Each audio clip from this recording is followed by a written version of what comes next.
Hello guys, सबैजनालाई नमस्कार। आज धेरै दिनपछि युट्युबमा भिडियो हाल्दैछु र आज कस्टमर पनि थिएन। अब भोलिबाट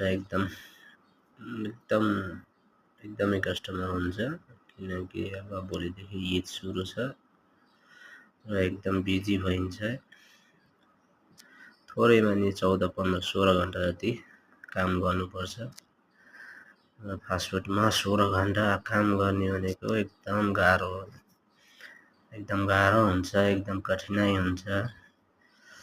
दिनमा 4 घण्टा 5 घण्टा सुतेर चाहिँ काम गर्नुपर्छ। फास्टफुडको काम एकदमै गाह्रो छ है। ल है गाइज, आउनु है ग्रिल चिकन खान।